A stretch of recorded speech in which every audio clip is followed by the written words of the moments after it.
నమస్తే, welcome to Andhraprabha.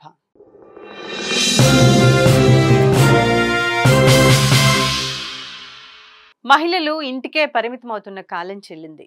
తామేమీ తక్కువ కాదంటూ పురుషులకు పోటీగా అతివలు ప్రస్తుతం అన్ని రంగాల్లో రాణిస్తున్నారు.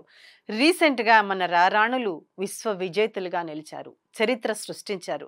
ఉమెన్స్ వన్డే వరల్డ్ కప్ టైటిల్ను కైవసం చేసుకున్నారు. వరుస పరాజయాలు ఎదురైనా సరే ఏమాత్రం బెదరక నిలిచి పోరాడారు, గెలిచారు మన అమ్మాయిలు. ప్రతి ఒక్కరితో హ్యాట్స్ ఆఫ్ అమ్మాయిలు అనిపించుకున్నారు. టీమిండియా ఉమెన్స్ విజయంపై ప్రత్యేక కథనం.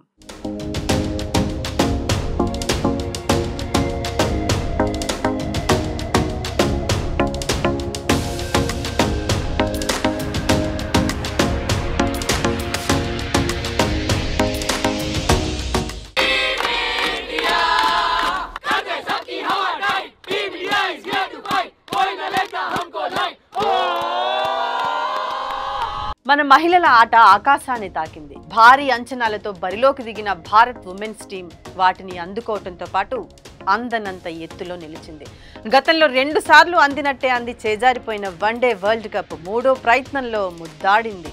చివరి పోరులో అద్భుత ప్రదర్శనను కనబరిచి మన అమ్మాయిలు విశ్వ విజేతలుగా నిలిచారు. ఒకరి కాదు, ఇద్దరు కాదు, అందరూ కలిసి టీమిండియా ప్రపంచ కప్ను సగర్వంగా ఎత్తుకున్నారు.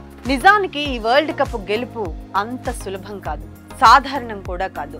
ఉమెన్స్ క్రికెట్ ను మరో రేంజ్ కి తీసుకెళ్లే పునాది రాయి. మరోలా చెప్పాలంటే మెన్స్ క్రికెట్ లో 1983 వరల్డ్ కప్ విజయానికి సమానంగా మన అమ్మాయిల జట్టు రాతను మార్చేసిన అరుదైన ఘట్టం. సుమారు 40,000 మంది ఆడియన్స్ తో స్టేడియం నీలి సంద్రంగా మారింది. ఎంతో ఆసక్తికరంగా సాగిన ఫైనల్ మ్యాచ్ లో అఖండ విజయాన్ని సాధించారు. పెళ్లి కానంత వరకు తల్లిదండ్రుల మాటున, పెళ్లి తర్వాత భర్త చాటున ఉండాలి. ఇంటి పట్టునే ఉంటూ కుటుంబానికి సేవ చేయాలనే దశ నుంచి పురుషులకు ధీటుగా తమ సత్తా చాటే దశకు చేరుకున్నారు మహిళలు. ప్రస్తుత కాలంలో సమానత్వం పెరుగుతున్నప్పటికీ స్త్రీలు విజయం సాధించడానికి ఎన్నో అవరోధాలు ఎదురవుతూనే ఉన్నాయి. అయినా సరే మహిళలు ఏమాత్రం వెనకడుగు వేయటం లేదు. తాము సైతం అంటూ అందుబాటులోకి వచ్చిన ప్రతి అవకాశాన్ని అందిపుచ్చుకుంటూ ముందుకు సాగుతున్నారు, విజయాలను అందుకుంటున్నారు. రోడ్లూడ్చే వారి నుంచి రోదసీలో నడక సాగిస్తున్న మహిళామణులందరికీ మనమంతా జై కొట్టాల్సిందే. ఇప్పటి అమ్మాయిలు, మహిళలు కేవలం కళాకారులు, రచయిత్రులు, డాక్టర్లు, ఇంజనీర్లుగానే కాదు, జర్నలిస్టులు, ప్రజాప్రతినిధులు, సైనికులు, సైంటిస్టులుగాను రాణిస్తున్నారు. భారత్లో క్రికెట్ అనేది కేవలం ఆట మాత్రమే అనలేం. దేశంలో ఉన్న కోటాను కోట్ల మందికి లార్జర్ దెన్ లైఫ్ లాంటి ఒక ఎమోషన్. ప్రస్తుత సమాజంలో మెన్స్ క్రికెట్లకు ఉన్న క్రేజ్తో పోలిస్తే ఉమెన్స్ ఆట అంటే ఇప్పటికీ చాలా మందిలో చిన్న చూపు ఉంది. డయానా, శాంతా రంగస్వామి మొదలు మిథాలీ రాజ్, జులెన్ గోస్వామి వంటి క్రికెటర్లతో పాటు నేటి తరానికి చెందిన స్మృతి మంథానా, షెఫాలి వర్మ లాంటి ప్లేయర్స్ మహిళా క్రికెట్ను ఒక్కో మెట్టుకు పైకి ఎక్కిస్తున్నారు. ఇప్పటి వరకు అమ్మాయిల ఆటపై ఎవరికి ఎలాంటి అభిప్రాయాలు ఉన్నప్పటికీ భారత్లో జరిగిన ఉమెన్స్ వన్డే వరల్డ్ కప్ ఆ అభిప్రాయాలన్నింటినీ మార్చేసిందని చెప్పాలి. దాంతోపాటు ఉమెన్స్ క్రికెట్ పట్ల ఉన్న అపనమ్మకాన్ని కూడా పోగొట్టింది. Indian women's team one day world cup ను గెలిచి విశ్వ విజేతగా నిలిచింది. టీమిండియా ఈ టైటిల్ ను సాధించడం ఇది ఫస్ట్ టైం. డివై పాటిల్ స్టేడియంలో జరిగిన ఫైనల్ మ్యాచ్ లో భారత్ 52 పరుగుల తేడాతో దక్షిణాఫ్రికాపై గెలుపొందింది. వర్షం కారణంగా మ్యాచ్ 2 గంటలు ఆలస్యంగా మొదలైంది. టాస్ ఓడి ముందుగా బ్యాటింగ్ కి దిగిన భారత్ 50 ఓవర్లలో 7 వికెట్ల నష్టానికి 298 పరుగులు చేసింది. తర్వాత 299 రన్స్ తో బరిలోకి దిగిన సౌత్ ఆఫ్రికా 45.3 ఓవర్లలో 246 పరుగులకే ఆల్అౌట్ అయింది. దీంతో భారత్ 52 పరుగుల తేడా గ్రాండ్ విక్టరీ సాధించింది. భారత్ బౌలర్లలో దీప్తి శర్మ చెలరేగిపోయింది. 5 వికెట్లు తీసి సౌత్ ఆఫ్రికాని గట్టి దెబ్బ కొట్టింది.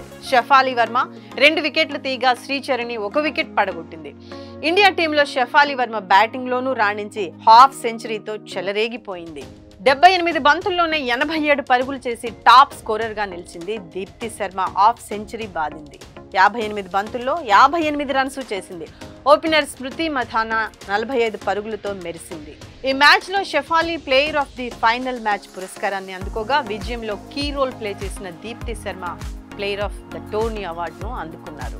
సుమారు 47 ఏళ్లు మహిళల వన్డే చరిత్రలో భారత్ జట్టు వరల్డ్ కప్ గెలవడం ఇదే first time. 2005, 2017, one day world cup లో ఫైనల్ వరకు వెళ్లినప్పటికీ పరాజయం పాలైంది.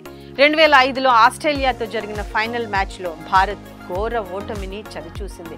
2017లో ఇంగ్లాండ్ వేదికగా జరిగిన మెగా ఫైనల్లో ఇంగ్లాండ్ చేతిలో పరాజయం పాలైంది. ఇప్పుడు ముచ్చటగా మూడోసారి ఫైనల్ కు చేరిన టీమిండియా ఈసారి తన కలను సాకారం చేసుకుంది. తొలిసారి వరల్డ్ కప్ ను ముద్దాడింది. మన అమ్మాయిలు రారాణులుగా నిలిచారు. ఏది ఏమైనా వన్డే వరల్డ్ కప్ టైటిల్ కొట్టడంతో ఉమెన్స్ క్రికెట్ దశ తిరిగిందనే చెప్పుకోవచ్చు. వీరి ఆట తీరు ఎంతో మంది అమ్మాయిలకు స్ఫూర్తిగా నిలుస్తుంది. వీరి బాటలో నడిచేందుకు మరికొంతమంది అమ్మాయిలు క్రికెట్ గ్రౌండ్లోకి అడుగు పెడతారు. మన అమ్మాయిల విజయం క్రికెట్కే పరిమితం కాదు, అన్ని రంగాల్లో రాణిస్తున్న స్త్రీ శక్తికి నిదర్శనం.